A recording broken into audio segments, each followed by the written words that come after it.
Di section part parlok ha kene ke video ngan ai ya ki jimentep na ki kam belapelai da ka Directorate of Education, Research and Training nong rimau laim kra shillong. Namenta ki post jong ki research associate but research assistant. Te sapet ya kene ke video nado basdang berado bakan dakot papinyo ya ki detail ba kambanya.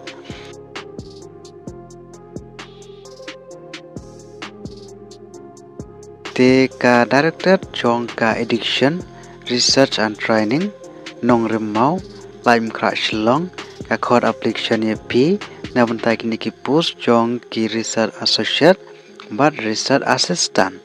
but cluster ban sumit ya ki application form go jong pi kadai hadu ka khandai trek ujulai arjar arpusau te namantai kini ki post jong ki research associate ki nomba ki post ki belat ka don tangkawai ba namanta ka jinsiu ka ba khat arajar haka shipnai ba namanta ki karan pule ki shim ki bela pendep ya ka PhD haka education bat piriru bandon ya ka research experience haka PG level shajrong bat piriru banang haki data collection, data analyze, drafting report, coordinator leng baki field personal. Bat namanta ki post jong ki research assistant ki nomba ki post ki velat ke don tangkawai bat namanta ki jinsiu ka ba prahajar haka shibnai.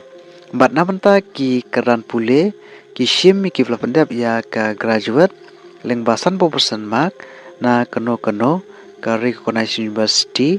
lani institution.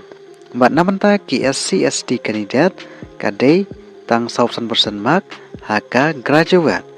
Bat pidiru bandon ya ka working experience kum ki data entry operator, MS Word, Excel, PPT, bat kiwai de. Bat pidiru banang haki typing, data entry, coordination, dan baki field personnel, bat kiwai ki secretarial work. Bat hakarta ka fill up na apply kadai hakarta ka bakat pra hadu life arsnem karta bat namta ka relaxation part sansnem namta ki SC ST candidate bat namta ka selection process kadai lengbaka interview te kumno pilaban apply te perlok lada pidon kamon bat ka keran pule pilaban apply lengbaka Google Form bat kane ka Google Form ngalabu description jong kane ka video te parlok ha kane ka video